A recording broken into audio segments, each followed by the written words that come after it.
Salut à tous et bienvenue dans ce nouvel épisode sur mon quotidien de plante addict. Alors cette semaine, on parle de certaines de mes plantes et surtout, on met au repos les caladiums.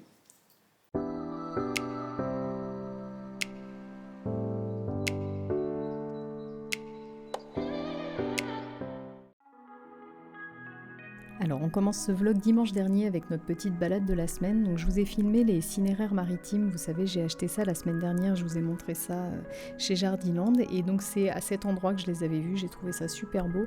Donc ça, c'est les petits. C'est pas ceux que je voulais. Moi, je voulais vraiment les gros que j'ai réussi à trouver dans la jardinerie. Voilà, je trouve que ça devient super joli quand ça devient grand. J'espère que les miens pousseront autant que ça.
Dimanche, c'était un jour un petit peu venteux et chez nous, dès qu'il y a du vent, tous les amateurs de sport de glisse sont sortis. J'ai voulu profiter de ce vlog pour vous faire découvrir, si vous ne connaissez pas encore, ce nouveau sport de glisse qui s'appelle le wing foil. Je trouve ça super chouette à regarder.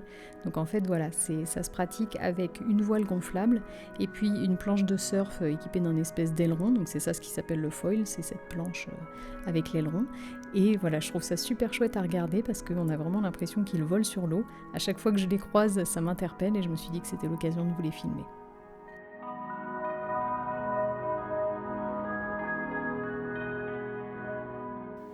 Coucou, alors aujourd'hui on est mardi et je vais m'occuper de mes caladiums.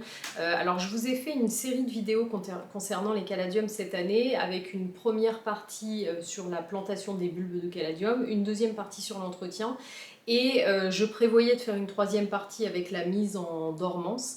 Mais je le fais pas parce que déjà il n'y a pas grand chose à dire, je ne me vois pas faire une vidéo entière là-dessus et j'aime bien être sûre de ce que je raconte et en l'occurrence les caladiums, autant j'étais à l'aise avec le fait de parler de l'entretien et de la culture parce que je l'avais déjà fait l'année dernière, pardon, de la plantation et de l'entretien et culture ensuite parce que j'avais déjà testé l'année dernière. Or là, la mise en dormance, ça va être la première fois que je le fais puisque l'année dernière, quand j'avais déterré mes bulbes de caladium, ils étaient tout petits, d'ailleurs ça sera peut-être encore le cas cette année, on va voir, et du coup j'avais rien à conserver, ils étaient trop, voilà, trop, c'est complètement rabougri, il n'y avait pas d'intérêt, donc je les ai pas gardés, je les ai jetés, j'en ai racheté de nouveau cette année. Donc ça m'embête un peu dans le principe de vous donner des conseils que juste j'ai entendus et que je vais appliquer sans même les avoir testés. Voilà, j'ai envie de faire, voir ce que ça donne, et puis à la limite l'année prochaine je pourrais faire un troisième volet. Donc voilà, je me suis dit que j'allais mettre ça dans le vlog, je vais m'occuper de ça aujourd'hui parce que ça ressemble plus à grand chose. Alors je vais vous montrer ceux de l'extérieur qui sont encore en feuilles. Alors je les arrose plus. Alors le principe, les caladiums, c'est quand les feuilles commencent à être... Oh là là, c'est rempli de cochenilles. Vive l'extérieur chez moi. Le principe, c'est quand on voit que les feuilles commencent à être moins jolies, ou comme moi là, qu'on en a marre, ça y est, ça fait assez longtemps, on arrête de les arroser, petit à petit ils s'épuisent, les feuilles vont sécher, et puis voilà, on va les mettre au repos. Donc c'est ce que j'ai fait avec ceux de l'intérieur. Et voilà ce que ça donne. Alors, ils sont emmêlés, voilà. Donc ça c'était l'énorme White Queen, c'était le plus gros de tous que vous avez vu dans mes reels et tout ça. Voilà, donc j'ai arrêté de l'arroser et puis voilà, ça sèche, on va s'occuper du bulbe. Là à l'extérieur, j'ai arrêté d'arroser également, mais comme j'ai des jardinières au-dessus, celle-ci elle est au sol. Et j'ai des jardinières d'au-dessus qui, quand j'arrose un peu trop, coulent un peu. Donc avec avec les 3 gouttes d'eau qu'il est resté, qu'ils ont eu, et ben voilà, ça a permis, ça a gardé un petit peu de feuilles, mais voilà, c'est pas joli. Ceux-là, je vais pas m'en occuper aujourd'hui, déjà parce que comme il y a des cochonilles partout, je vais pas faire ça à l'intérieur, et puis parce que j'ai des choses à planter à la place et que j'ai pas le temps de le faire maintenant, donc je vous intégrerai ça dans un vlog balcon. Mais voilà, en tout cas, voilà ce que ça donne quand ça décline petit à petit, et puis ensuite, voilà le stade final. Donc c'est de cela qu'on va s'occuper aujourd'hui. J'en profite pour vous montrer mon beau White Princess et sa toute dernière feuille. L'avant-dernière est pas mal. Trop petite à mon goût, enfin trop petit tout court, donc je change, je passe sur un engrais plus... C'est ma chaise qui grince. Je passe sur un engrais plus conséquent, mais voilà, elle est toujours aussi belle. Alors,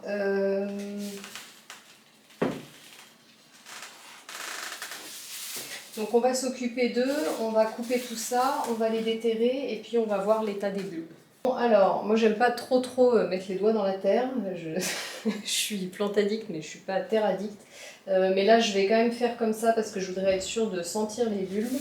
Donc on va commencer avec le Gingerland. Je vais attacher. Voilà, vous voyez, les racines ont séché. Hop, on va déjà couper tout ça.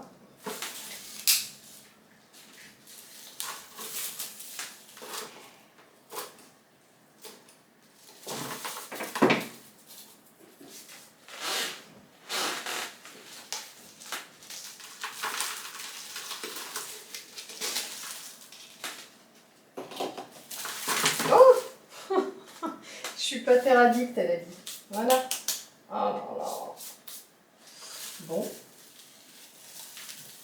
Alors, qu'est-ce qu'il nous reste?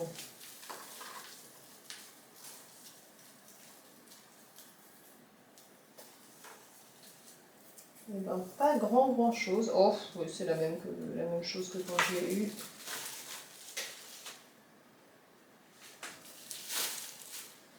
Ok. Alors là, je vais nettoyer ce que je peux. Je vais couper à ras les petites... Ah bah vous voyez, il y a encore des têtes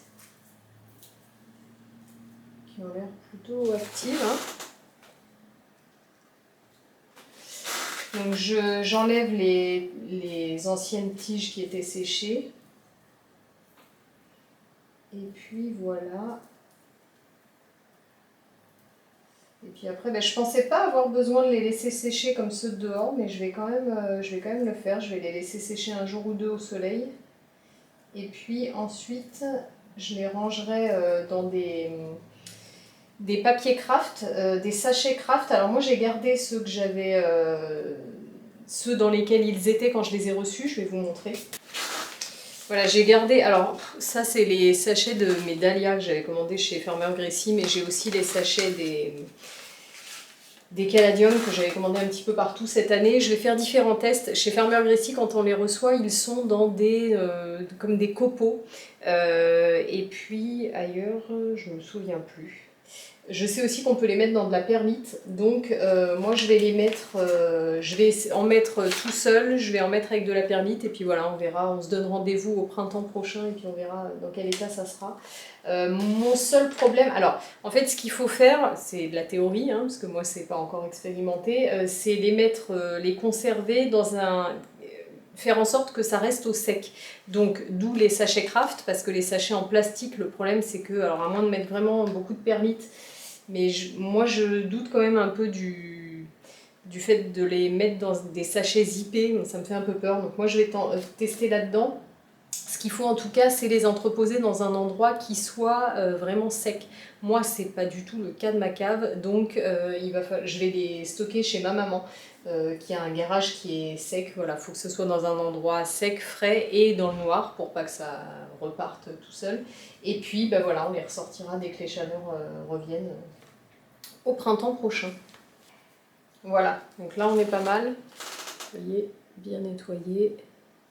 Tac. Et puis je vais quand même les mettre 48 heures dehors à sécher. Et voilà. Ah! Alors, en plus, je me suis dit, il faut que je pense à vous dire ça, et j'y pense pas pour moi. Ce qu'il faut surtout penser à faire, c'est les faire un par un et bien garder les petites étiquettes. Parce qu'une fois qu'ils ont cette tête-là, pour se rappeler qui est qui, c'est complicado. Donc voilà, je vais me les mettre avec les étiquettes et je mettrai les étiquettes dans les sachets. Voilà, organisation, organisation.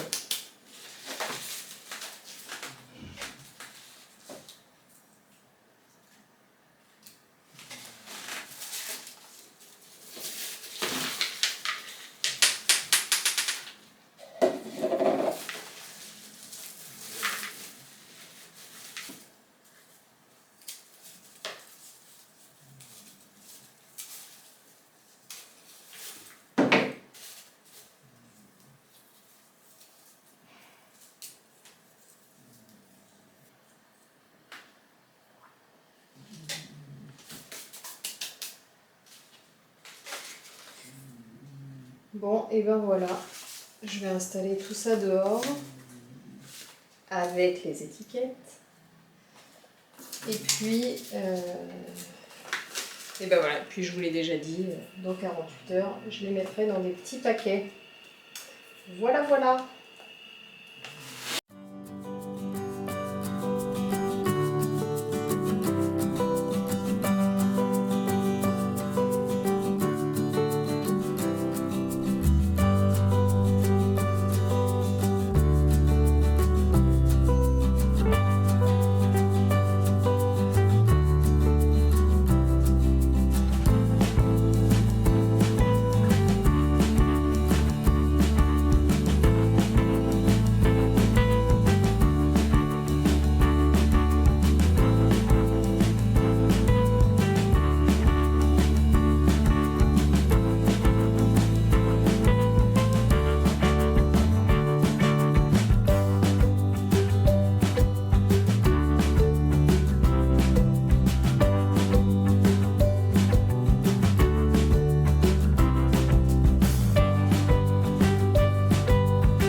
Alors aujourd'hui, je voulais rempoter avec vous mon Syngonium Panda, qui est très à l'étroit là dans son pot, qui a fait un gros chignon en bas et puis qui a carrément les feuilles qui sont devenues plus petites, qui sont abîmées. Enfin bon voilà, on voit bien que ça sort plus correctement, il y a fort besoin d'un rempotage, mais il fait pas beau aujourd'hui. Vous devez le voir, c'est gris, vous voyez les murs sont gris là. Il n'y a pas de luminosité du tout et du coup je ne vais pas rempoter s'il fait pas beau. Donc je me suis dit qu'on allait faire un petit point plante. Ça fait un petit moment que j'en ai pas fait et puis du coup ça perturbe un peu mes plans. Mais voilà, ça faut le savoir, quand il fait pas beau comme ça, c'est pas top de rempoter. Alors en plein été ça pose pas de problème, ou au printemps quand il fait bon. Là les températures commencent à descendre. Il fait encore bon ici dans le sud. J'ai entre 17 et 19 le matin et l'après-midi on va dire entre 23, 25, 26. Donc il fait encore bon. Là je sais pas combien il fait. Il fait pas froid, mais c'est quand même en train de descendre. Ça va continuer à descendre jusqu'à ce week-end. Et donc voilà, quand on rempote comme ça, il faut toujours regarder la fenêtre météo. Si on est déjà dans une période où il fait pas très chaud, que ça continue à descendre, comme là c'est mon cas, et qu'en plus il fait pas beau, c'est pas le bon moment pour rempoter. Donc voilà, moi je vais pas prendre de risque, je vais attendre. J'ai vu que la semaine prochaine ça remontait. En fait, quand on est plante addict, on devient aussi monsieur et madame météo. Donc voilà, il faut regarder les fenêtres dans ces périodes-là, automne. Bon, l'hiver, moi vous le savez, je rempote même pas. Mais si vous rempotez en hiver, il faut vraiment regarder le temps qu'il va faire sur les prochains jours. S'il pleut pendant 3-4 jours, qu'il fait humide, que ça va pas sécher, là ici il y a un risque de pluie. Du coup, je m'y aventure pas. Alors, un petit point plante, je vais vous montrer plusieurs choses. Alors, je vais commencer par le philodendron Plomanie que je vous ai montré la semaine dernière, que j'ai rempoté. Et ben comme je m'y attendais, ça se passe pas très bien. Donc si vous avez vu le vlog de la semaine dernière, ah bah tiens, il y avait une petite pousse. J'avais pas vu, il y avait un début de nouvelles feuilles. Donc je vous avais montré les racines, il y avait un système racinaire assez développé, mais c'était seulement des racines primaires, il n'y avait pas les radicelles, et donc c'est ce que je vous expliquais, les radicelles c'est ce qui va chercher l'humidité dans le substrat, les grosses racines, quand vous avez des racines toutes seules, quand ça fait comme une nouille là, ça ne sait pas boire dans le terreau, et là, vous voyez, c'est ce qui se passe, regardez, il fait la tête. Alors, il y a 2 jours, il était complètement comme ça en bas, ça va un peu mieux, mais je le sais, c'est pas le top, puisque quand je regarde les racines, je vais vous montrer, parce que ça c'est des choses que j'avais du mal au début à comprendre, enfin à visualiser. Vous voyez, quand après le rempotage, les racines elles sont comme ça un peu marron, pas top, c'est pas bon. Voilà, les racines elles sont censées être blanches. J'ai pas à côté là une plante, celles qui sont autour de moi elles sont dans des pots. Je pourrais pas vous montrer, c'est pas des pots transparents, mais voilà, ça doit pas faire ça. Donc là, ce que je fais, ce qu'il faudrait faire là, très certainement, c'est la sortir de là et la mettre en perlite vermiculite. Mais c'est ce que je vous expliquais la semaine dernière. Moi, ça m'arrange pas trop là de mettre des plantes en perlite vermiculite. Maintenant, donc je m'acharne un petit peu, j'essaye et du coup je l'ai mise en boîte, je l'ai mise dans une boîte fermée. C'est comme ça que j'ai fait repartir mon verrucosum parce que je sais qu'il y a quand même un peu de racines, que j'espère que ça reparte, que je pensais que c'était une plante pas trop compliquée, donc voilà, j'espère que ça va le faire comme ça en lui apportant de l'humidité pour qu'elle cède avec les stomates qu'il y a derrière les feuilles, et je lui vaporise de l'enracineur. Et puis voilà, on va espérer que ça le fasse comme ça. Je vais lui laisser une semaine de plus. Bon, évidemment, si je vois que ça continue à décliner, je prendrai quand même des mesures. Mais pour l'instant, ça se maintient, ça s'est même redressé un peu.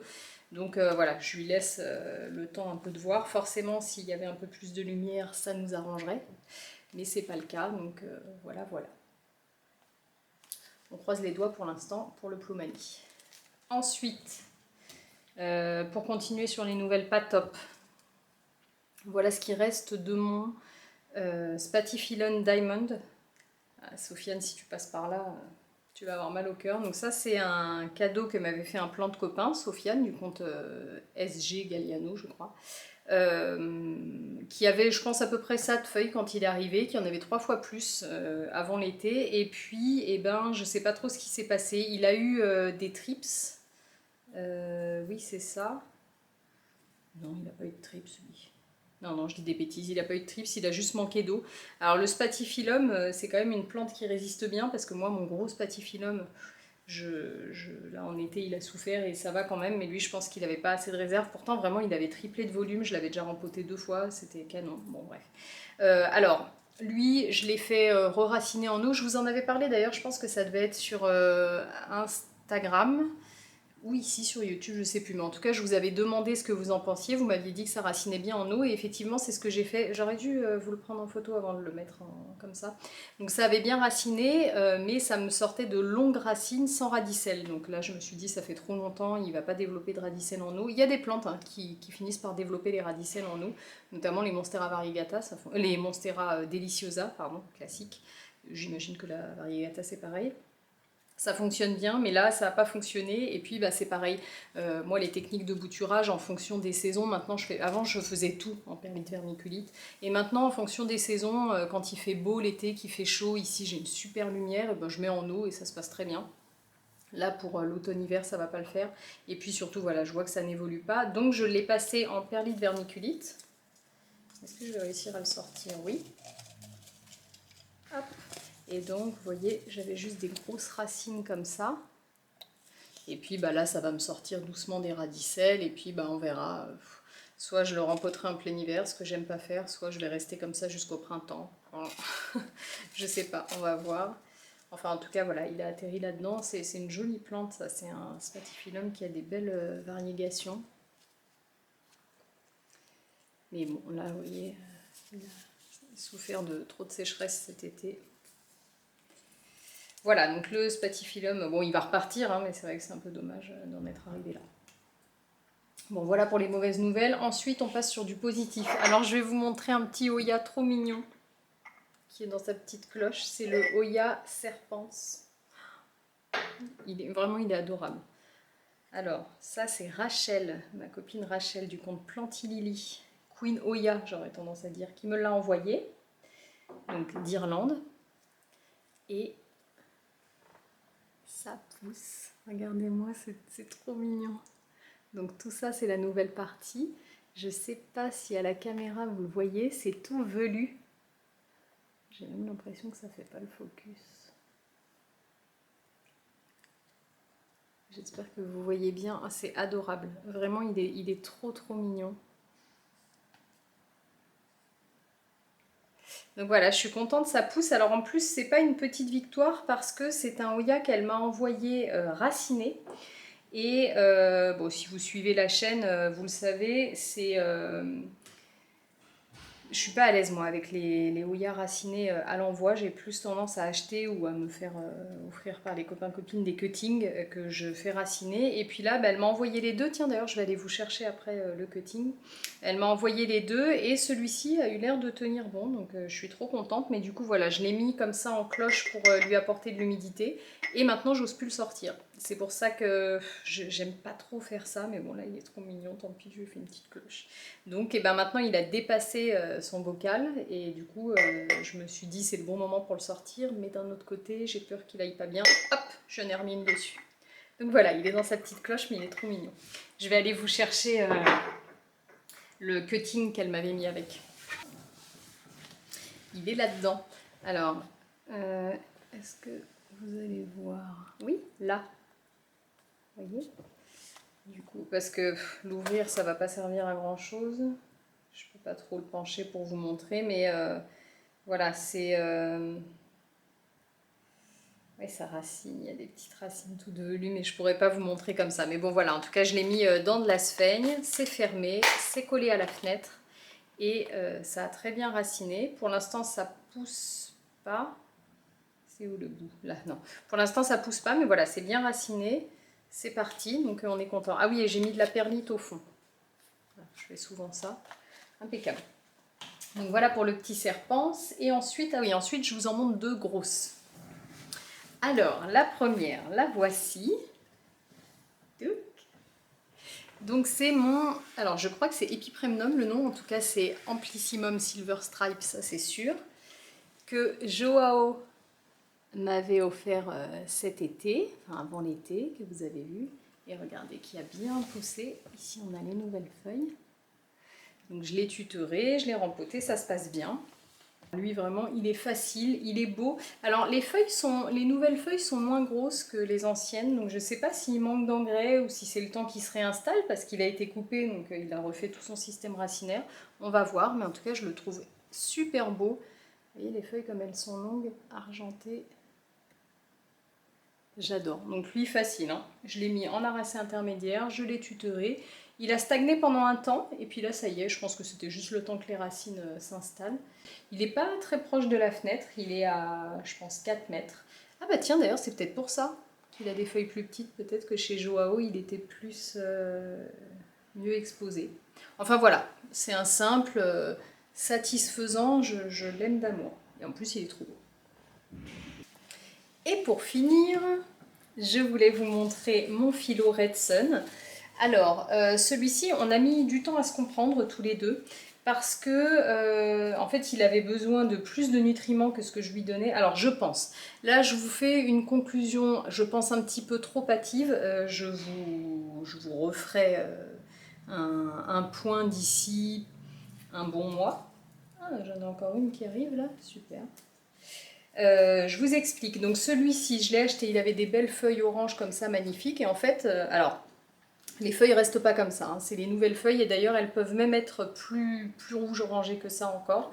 Et puis ensuite, hop, ça ternit un petit peu et après, ça devient vert clair et vert foncé. Voilà.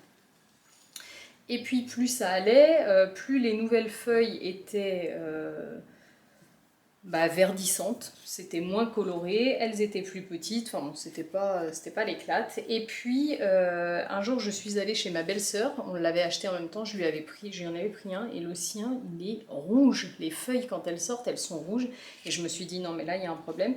Et en fait elle lui mettait du phytomar, de l'aminocate, donc des acides aminés et des biostimulants, et beaucoup plus régulièrement que moi, parce que moi, je m'étais un peu laissé, je vous l'avais dit, je m'étais un peu laissé déborder par les plantes, et avant d'avoir mon application, j'arrivais plus à savoir qui, quoi, quand, donc c'était un peu trop aléatoire, et celle-ci, ça lui convenait pas.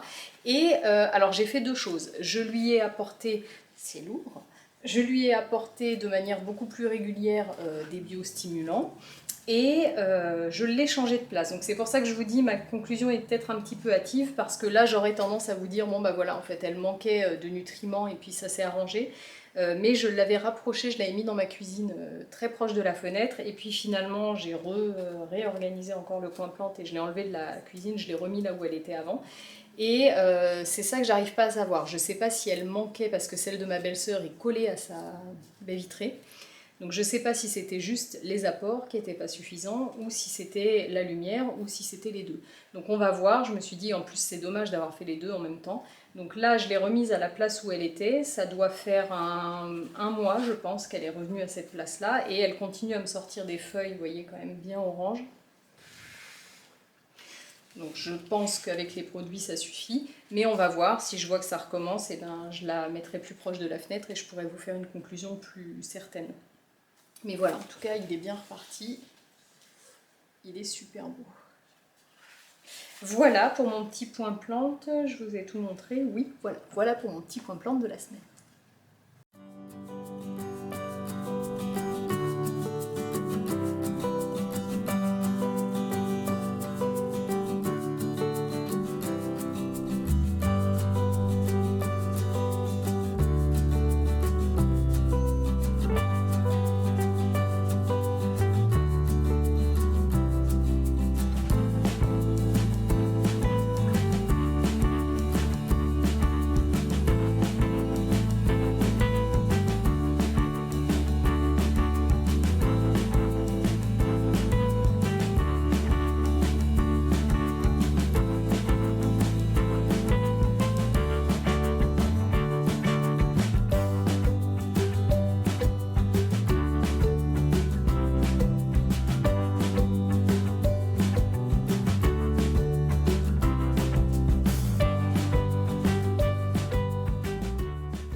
Et voilà, c'est la fin de ce vlog, j'espère que ça vous a plu. Si c'est le cas, n'hésitez pas à me soutenir en me laissant un petit j'aime, en me laissant un petit commentaire. Je vous souhaite à tous une excellente semaine et on se dit rendez-vous dimanche prochain.